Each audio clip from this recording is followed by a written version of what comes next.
the title of the speech is Blue Zones. I, like both of you, work an office job, which for me entails sitting for at least 8 hours a day and fighting urges to eat the unhealthy food that surrounds me. In addition to those 8 hours, I have my commute, time for meals, and a seemingly endless to-do list. So I hardly find time for daily exercise and to focus on my health and well-being.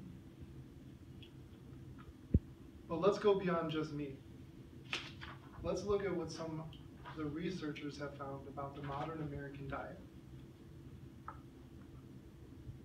The University of Vermont found that annually, Americans eat 46 slices of pizza, 200 pounds of meat, 607 pounds of dairy products, and 57 gallons of soda,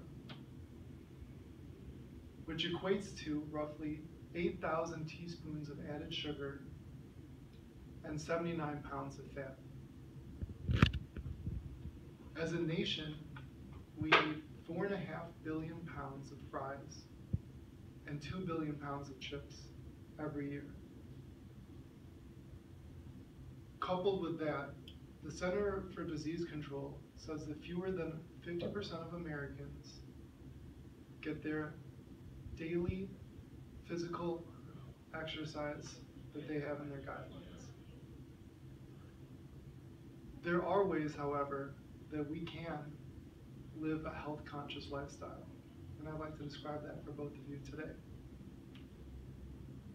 I'd like to introduce you to what's called the Blue Zones, which my doctor introduced me to last year. A blue zone is a place where people live to age 100 or above at a rate 10 times higher than in the United States. Not only do people live to age 100 or above, but they don't get cancer or heart disease or even dementia. They continue to live mobile and healthy lives. There are 5 places in the world that meet this criteria. One is Bakaria, Greece. It's an island 7 miles off of the Turkish coast. It's known for having the world's second lowest middle-aged mortality rate and the world's lowest rate of dementia.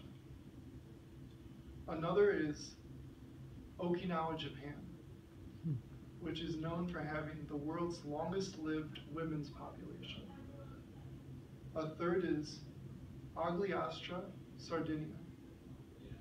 It's a mountainous part of the island, far from the coast, that is home to the world's largest population of men over the age of 100. The fourth is Loma Linda, California. This is a Seventh-day Adventist religious community where the average residents live 10 healthy years longer than the average American.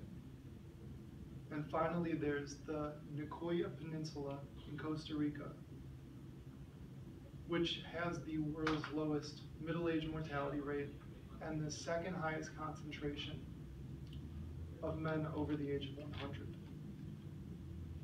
The Blue Zones came about because in 2003, Dan Buettner received a grant from the National Aging Institute and was commissioned by National Geographic magazine to study places around the world where people live longer, healthier lives than in the United States. 5 such places were identified. In 2005, he reported these findings in a cover story in National Geographic magazine. This issue went on to be the 3rd highest selling copy in the history of National Geographic magazine. Dan Buettner went on to write 3 books on the subject and develop the Blue Zones project, which he's implementing in different cities around the country by creating a model that has that has 9 behavioral trends of what people do in the blue zones. One part of the model, which I'll pull up for you quickly,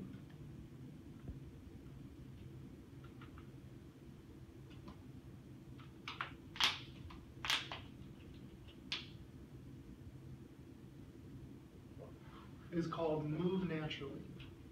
People in the blue zones, they don't run marathons or go to the gym every day. They have constant low impact movement as part of their daily routine. The second is purpose. Knowing the reason why you get up in the morning can add 7 years to your life expectancy. The third is downshift. Finding ways to create a routine to shed stress. In Okinawa, they do a daily remembrance of their ancestors. In Ikaria, they take naps. In Sardinia, they do a happy hour. There's the 80% rule, which is based on a Confucian mantra called Hara Hashibu that Okinawans say before they eat every meal to remember to stop eating when they're 80% full. The fifth is the plant slant, which most people in the blue zones eat a diet composed of 85% plant-based food. And when they eat meat, it's only an average of 5 times per month for 3 to 4 ounce servings. The sixth, and my favorite, is wine at 5. Drinking 1 or 2 glasses regularly with meals or friends correlates with longevity and is healthy. The seventh is right tribe, which is finding a social circle to be a part of. In Okinawa, they have mois, which is a group of 5 friends who commit to each other for life and meet once a week. The eighth is community. Most people in the blue zones are part of a faith-based community, but being just part of a larger community in general will add years to your life. And the last is loved ones first. That's pretty obvious, but it just means spending time, prioritizing your time to spend it with people that matter most to you. Dan Buettner has been successfully implementing this model around the country in different cities, and I would encourage you all to check out some of his books for the sake of your health. I'll leave you with a recommendation that he says to the communities where he's implemented this model. Incorporating all 9 aspects of it into your life can be overwhelming, but selecting 3 or 4 to add to your daily routine will add healthy years to your life. Thank you.